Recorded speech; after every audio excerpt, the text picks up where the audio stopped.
that he died, Isaiah's eyes were open.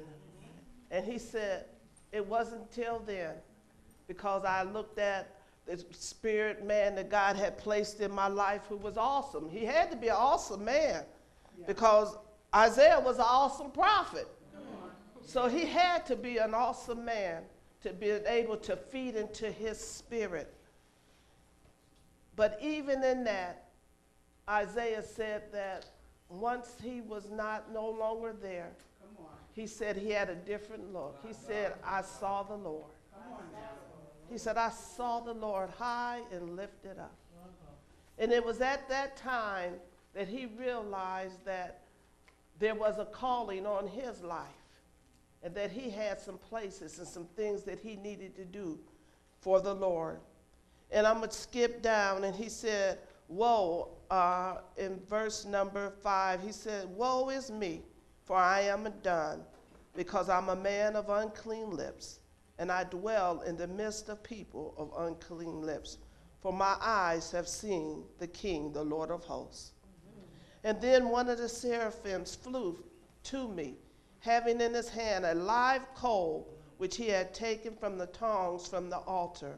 And he touched my mouth with it and said, behold, this has touched your lips, and your iniquities is taken away, and your sins is purged.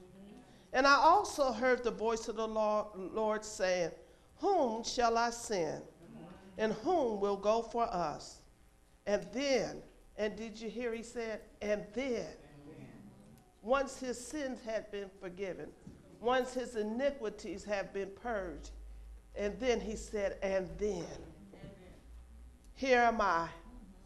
Here am I, God. Send me. That's where we stand today. Here am I. How many got a here am I in your mouth today? Here am I. Send me. As I was getting ready to study for this, the Lord had told me, he said, we've been going through a series of events in our church family. He said, Brother Derek got up and he let us know who our enemy was and what we were dealing with within this body. The spirit of Jezebel, the spirit of rebellion, found in 1 King 18, 1 through 2 King 9. So her reign was a long reign. It crossed two books in the Bible. She was busy at what she was doing. And then last week, Sister Cheryl got up, and she told us how to equip ourselves by putting on the whole armor of God. Yeah. So I stand here today. My assignment is to make you realize that God is looking for a here am I.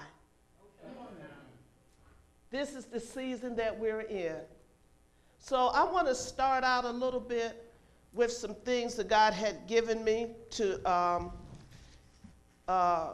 start the readings with after that. Now, the Bible is full of every example pertaining to life and godliness. And I thank him for that.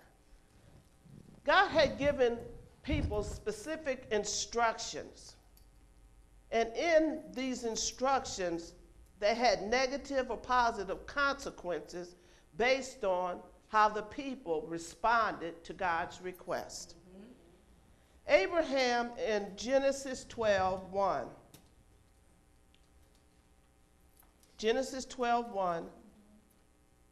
It reads, now the Lord said unto Abram, get thee out of your country, away from your family, and from your father's house, to the land that I will show you. And I will make you a great nation, and I will bless you, and I will make your name great, and you shall be a blessing. Amen. That was the instruction God had given them. Well, Abraham kind of liked that, so okay, Lord, I'm going to do that, if that's what you're telling me to do. But he modified what God had asked him to do. In verse 4, 12:4. So Abram departed as the Lord had spoken to him, and Lot went with him. There was nowhere God said, grab Lot on the way out. He said, get away from your kin, from your family. But sometimes we don't want to go alone. God is calling some of us to separate ourselves from some people that's very close to us. He said, I want to separate you unto myself, but we're going to grab somebody to come along. Come on, best friend. Come on, cousin. Come on, sister. Come on, brother. But God didn't necessarily say bring them. We'll get back to that. My next example was in Exodus. And God said we make excuses. We make excuses why we can't do what He is calling us to do. In Exodus 4:10, everybody knows that God had called, Moses to lead the children of Israel out of Egypt. And when Moses had seen the burning bush on Mount Sinai, and God was speaking to him, and he had told him, that I'm calling you to deliver your people. And in verse 10, Moses' reply to the Lord is, then Moses said unto the Lord, O my Lord, I am not eloquent, neither before a since you have spoken to your servant, for I am slow in speech and slow in tongue. Did God ask him that? He said, go. But we find an excuse why we can't go. We look at our own personal flaws. I need y'all to know that God is saying to Community Fellowship, we're on a mission. Whether you know it or not, God is getting ready to use us mightily. We are on a mission. And you're going to be without excuse. So God is giving me a bunch of reasons that y'all going to use why y'all not ready to go. First, you want to take some people with you that God didn't say take. And then you're going to tell God your defects. Why you can't go. I can't speak good. My eyesight bad. My back hurt. My knees don't move like they used to. I'm 70. I'm 7. All the reasons why. So now we're going to the next example. In Judges 4:8. Judges 4:8.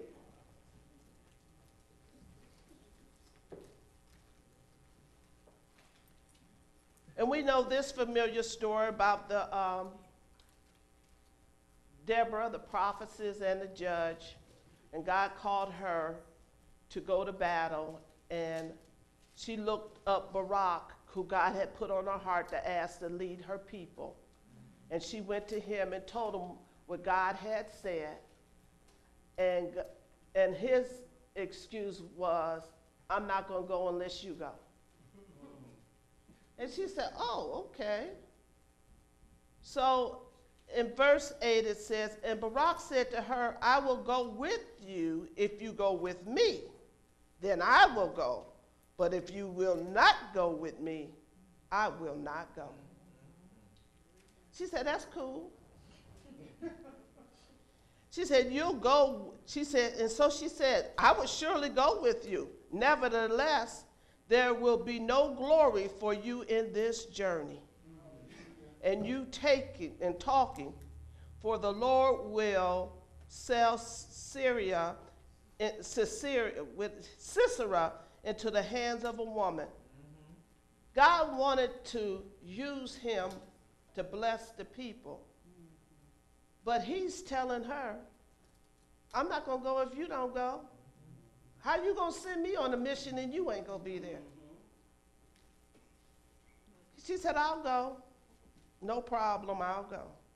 But I just want you to know the glory that God wanted to pour out on you. someone else is going to get it. That's a hard one there. He still went to fight, but he didn't get the glory. Someone else did. So the next one God gave me was Gideon.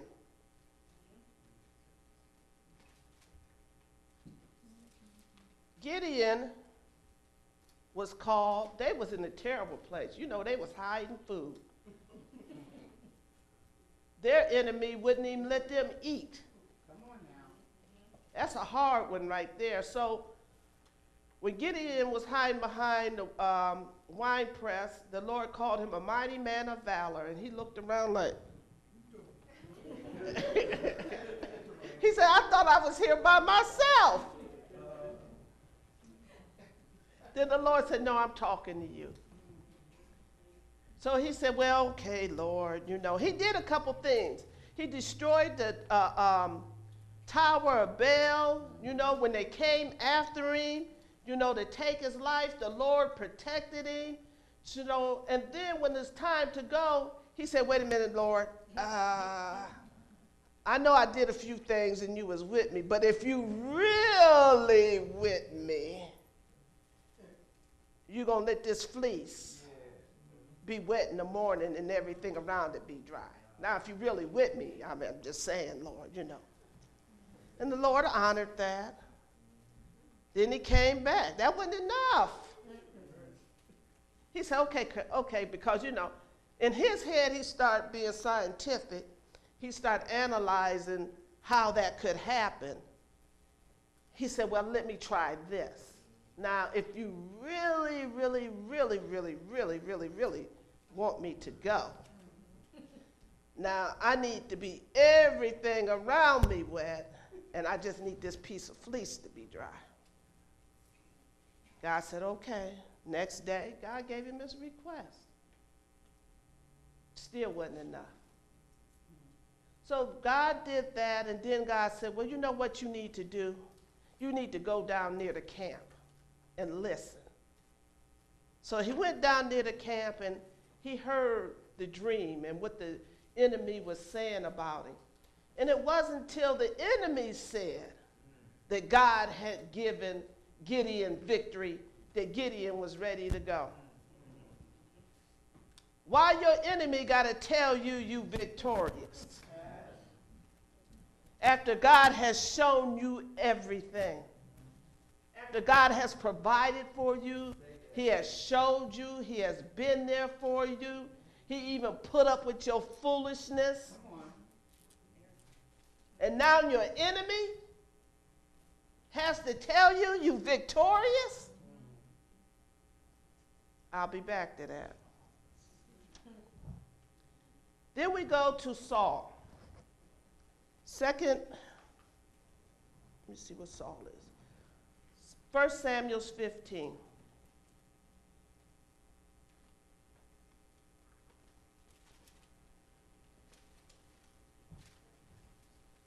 So the Lord told Saul to go out, and I think we're going to go to 20, 15:20.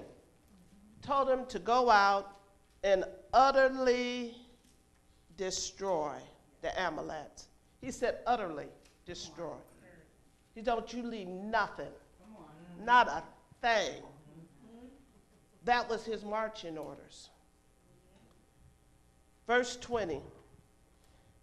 So Lord sent Samuel to tell Saul, what happened here? So this is Saul's excuse. And he was so happy. And Saul said to Samuel, but I have obeyed the voice of the Lord, and I have gone on the mission which the Lord has sent me, and brought back Agag, the king of Amalek, and I have utterly destroyed the Amalekites. But the people took of the plunder, the sheep and the oxen, and the best things which should have been utterly destroyed, to sacrifice to the Lord your God in Gilgal. So Samuel said, Has the Lord have such great delight in burnt offerings and sacrificing, as in obeying the voice of the Lord? Behold, to obey is better than sacrifice. He made an excuse. He's the king. All he had to do was what the Lord said. But when he's approached, it was the people's fault. God didn't tell the people. God told him. We have Esther, the book of Esther, chapter 4, verse 11.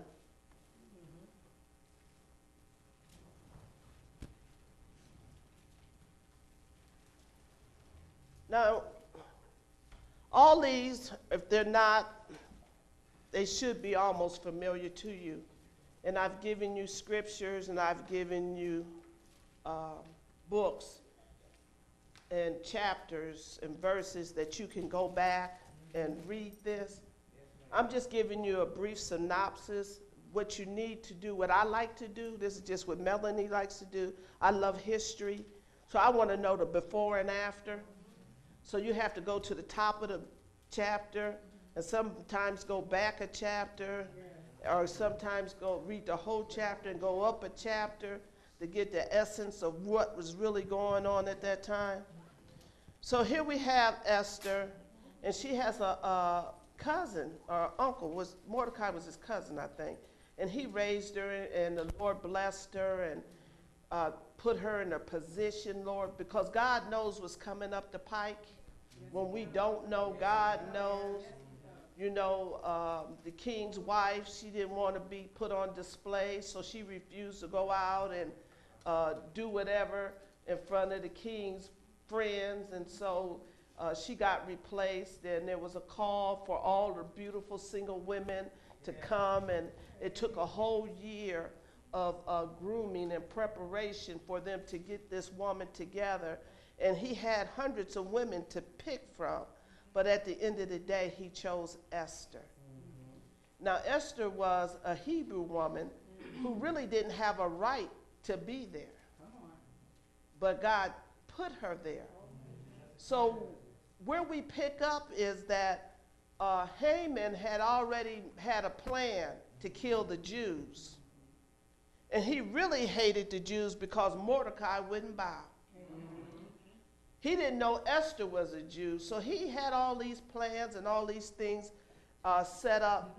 But you know, it pays to be a praying woman or a man. And to have the king's heart. I'm talking about King Jesus. So that when I cry out, he hears and he answers. So Mordecai cried out to God. The plan was to go see Queen Esther. Now, sometimes in the position God puts us in, we get comfortable. We get very comfortable. And we forget, you know, subconsciously forget. We can't never forget. That's like me forgetting I'm black. You know, I can't never really forget it, but you know, I try to blend in with the world, you know. So she's sitting there, and she had almost for a minute forgot she was a Hebrew woman. So Mordecai had to remind her. Sometimes God got to remind us who we are. Amen. And where he brought us from. Not that he holds it to our record, least we forget. That's what Paul said, least we forget. So this is one of those least I forget moments that he was reminding her of. And in verse 11, he said, all the king's servants and all the people of the king's providence know that any man or any woman that goes into, this was Esther's excuse. Esther was saying, I can't go just see the king, because that's what Mordecai said. Go tell the king that he made a terrible mistake in allowing this decree that Haman can kill the Jews. And she said, well, anybody knows that I just can't walk up in there. Yeah, he my husband, but there is protocol. If he don't send for me, I just can't knock on the door and say, hey, babe, here I am. So she told him, she said, and the man or woman who entered into the king's court, who has not been called, he has but one law, and that is put him to death, except the one who the king holds out his golden scepter to, that they may live. Yet I myself have not been called to go into the king's for 30 days. For 30 days she hadn't seen her husband. So she was a little bit nervous, you know, and she was a little bit comfortable. So she's like, well, I'm still a queen, so that's a good one right there. But as far as me just going in, and he hasn't called me, I don't know about all that.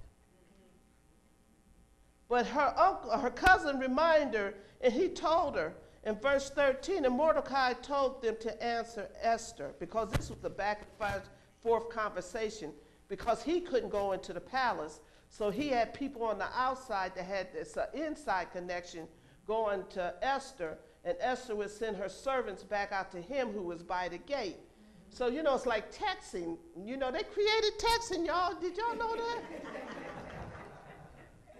So they was kind of texting each other. He'd send one, then he have to wait. She send one, then she have to wait.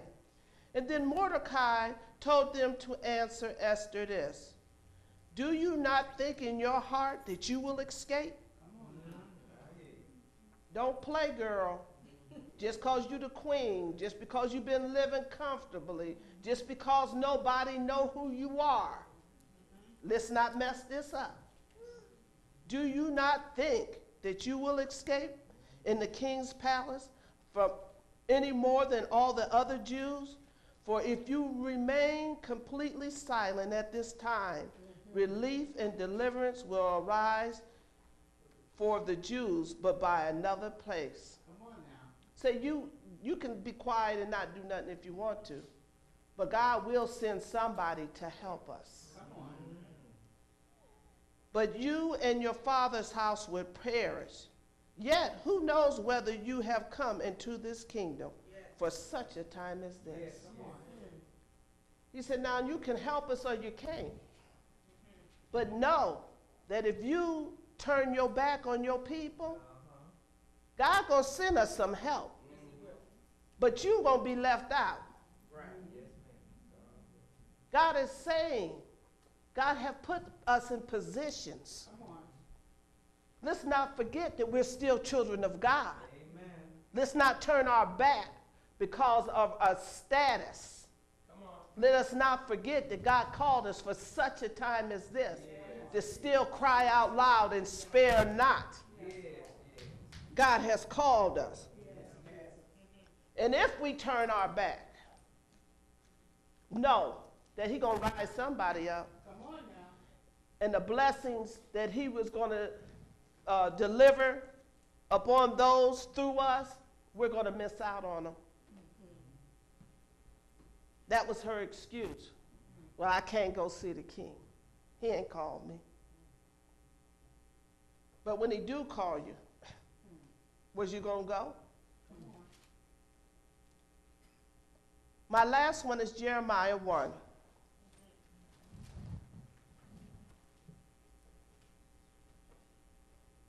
Six and 7.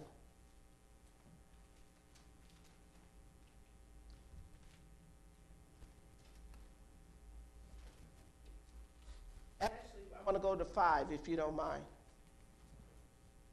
I love this. I love this. I love this. I love this. God knows us. He knows us. If nobody ever told you, I want you to know God knows you. In verse 5, he said, before you were formed in the womb, I knew you. Before you were born, I sanctified you. I ordained you a prophet to the nations. Then said I, this is Jeremiah, ah, Lord God, behold, I cannot speak. I'm too young. I'm too little. But the Lord said to me, do not say, I am a youth. He said, don't give me no excuses. Come on now. For you shall go to all whom I send you. And wherever I command you, you shall speak. Don't be afraid of the faces, for I am with you to deliver you, saith the Lord. Amen. We ain't got no excuse now. Times is critical. We all know they're critical, right? They're critical for the young. They're critical for the old. They're critical for everything in between. We are living in a time where the enemy is not taking taking hostages. Come on. He wants you dead. That's all and that's it. He don't, if I can't get you, I'm coming for the closest thing to you. Wherever your treasures are, that's where your heart is. Where's your treasures? So as I was reading this, going through all that to say this, God is saying we got to be willing and we got to be obedient at this time. Amen. God made us individuals. Only you, do you hear me? Only you know what God said for you to do. Only you know. So what's your response to what he's asking you? When he speaks to the youth, sometimes it's a simple no. When somebody's asking you to do something or say something that's contrary to what you know to believe is true in your heart. A simple no. Sometimes it's sharing a lunch. Sometimes it's being kind. But we have to do something. One of the things that the Lord was talking about also was spiritual worship in all of this. And he was talking about Matthew 6. It said there was 5 things that God was asking us to evaluate ourselves in. Number 1, he was talking about almsgiving, giving of our services and what we do. We're supposed to let people know that we provide certain services, but we're not supposed to do it in a way of gloating or drawing attention to ourselves or lifting us up over the purpose of God for the reason that we're doing it. We're supposed to pray. And when we come in here and do corporate prayer, we are the body of Christ. But he said not to pray as the priests did in days past, where they were just out there saying, oh, I'm saved, I'm holy, with no power, just, to get the recognition. And all this is about recognition, almsgiving, not to show off, praying out and acting unseemly and ungodly, drawing attention to yourself. Fasting, oh, you looking so pitiful and so poor. Oh, gosh, girl, what's wrong with you? Oh, girl, I'm fasting.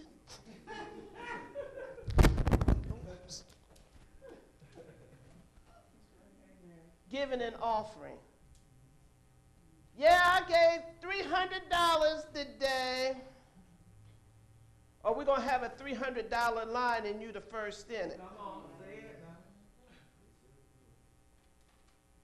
now. And then take for thought, worry and anxiety. Either you're going to believe God or you're not. Come on. Yeah, I want to do this, but I don't know. I'm worried about that. I don't know. I don't know if God's going to do it or not. No, I don't know if he's going to raise him up or not. They say, I don't know. And my diabetes and my high blood pressure and my gout and I have a friend that owned everything. I'd be so irked, I ain't lying. And then she wondered why she always in pain. Because she got all these minds. And then the last one is judgment. We can't sit around judging people. And that's a big one.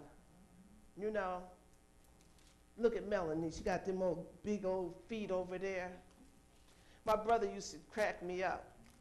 Me and my brother used to hang out together. He said, Melanie, you be dressing to the nine down to your feet. Well, at that time, I couldn't find a size 12 shoe for a woman. I could say that today. So I was trying to fit into 11 heel, which lasted about 3 minutes. So I had to go back to my 10.5 men loafer to be comfortable. Don't judge me.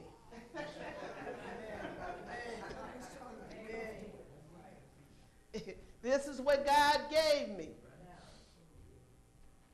We have a tendency to judge people. God said if we judge, we're going to be judged by the same judgment that we judge other people with. We don't have time to judge nobody. We live in it's critical, y'all. It is critical. And that's what the Spirit of God is trying to forewarn us as a church. It's time to get back into the business of being who God called us to. Amen. And doing what he called us to do.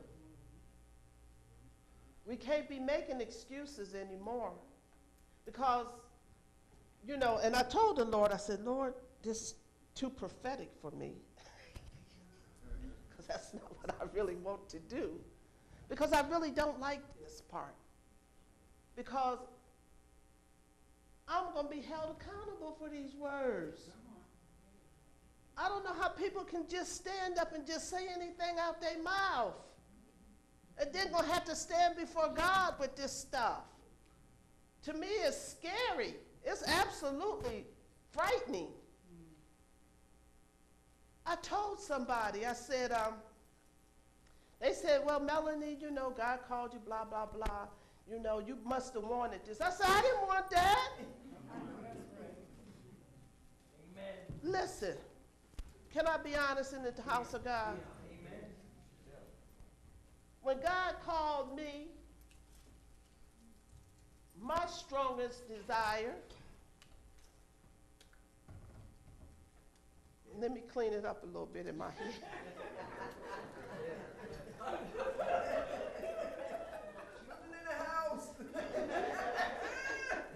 You hear what I said, Cher? I had to pull back. Let me clean it up a little bit.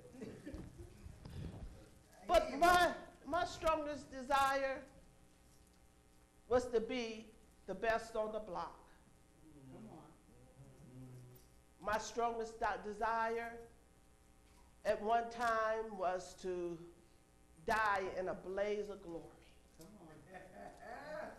Really. I wanted to be that one. That Bonnie or Clyde kind of scenario. Ride or die with my man. Can I be honest? That was my desire. Shoot, I didn't care nothing about nobody but Melanie. I wanted to do me. And to me, that looked like the life. I was doing some foolishness anyway. So if I'm going to do it, do it. If I'm going to do it, do it. But then God saved me. And that same mentality is in me today. If I'm going to do it, do it. Come on now. And God spoke to me first. Melanie, I've called you.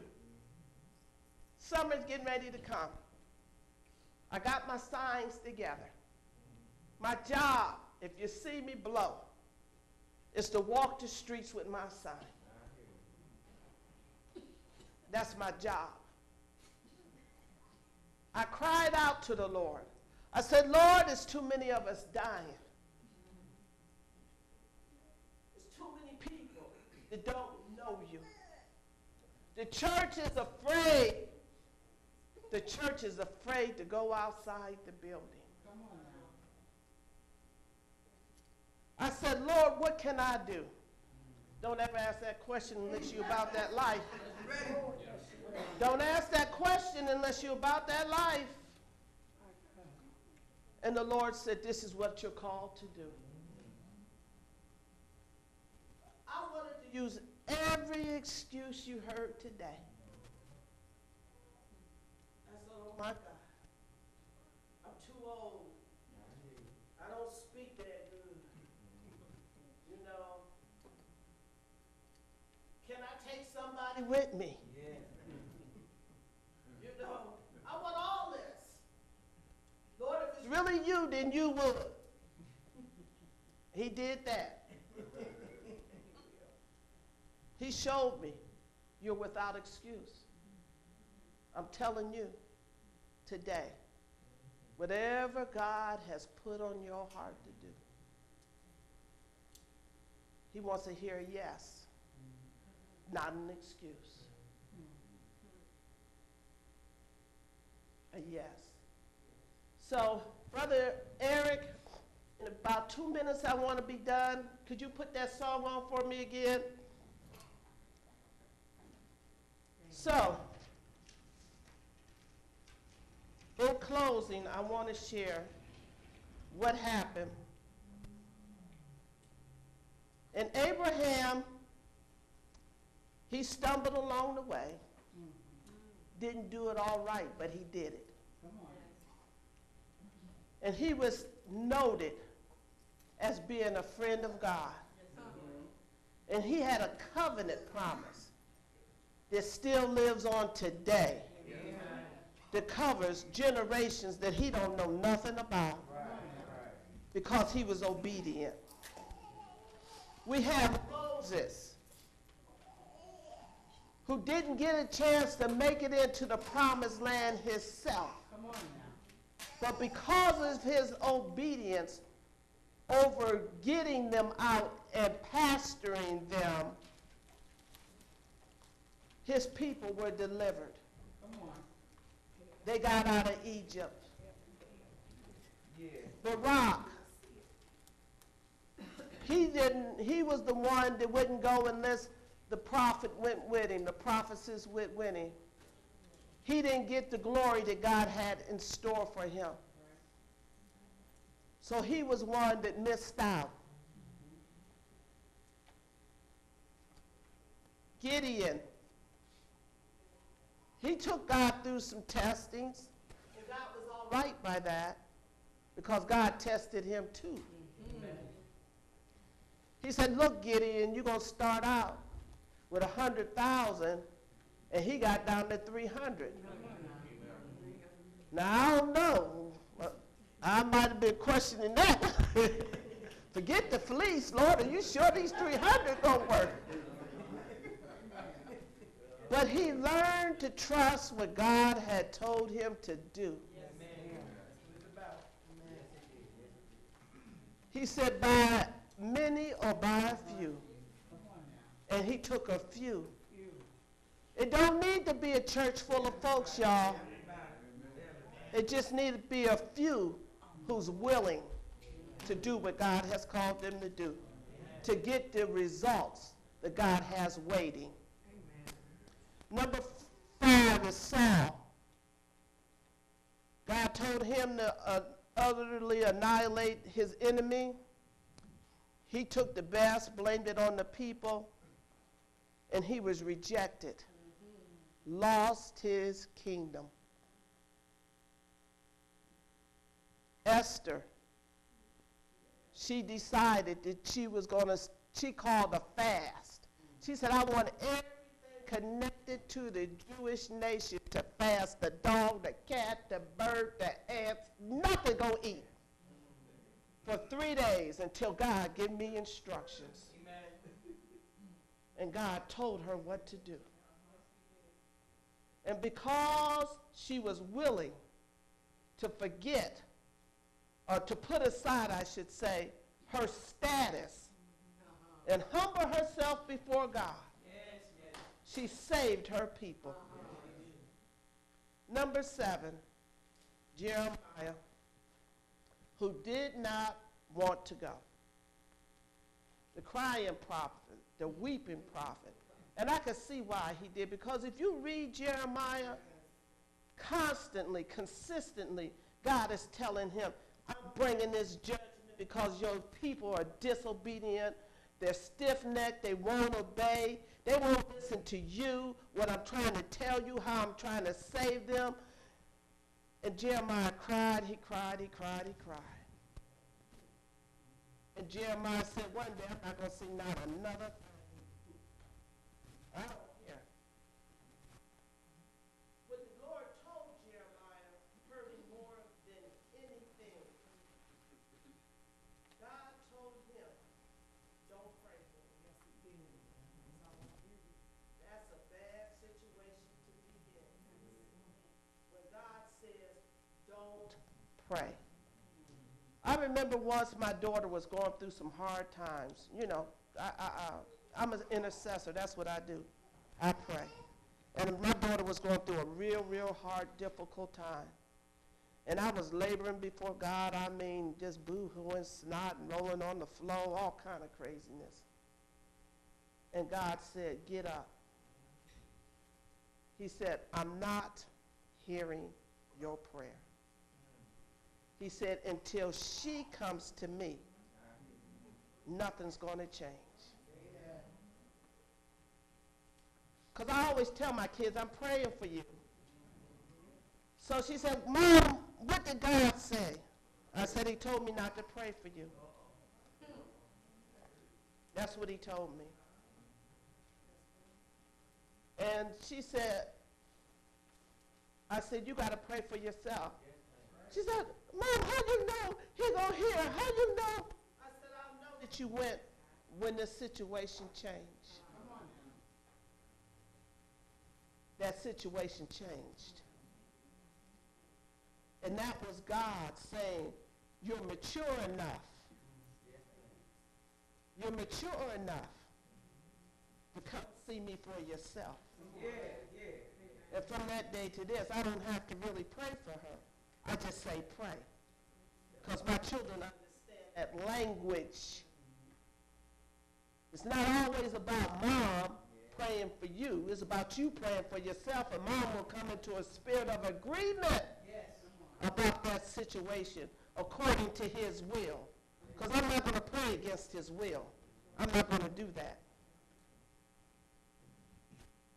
Today. And the last part of this is repentance. Sometimes we got to say, Lord,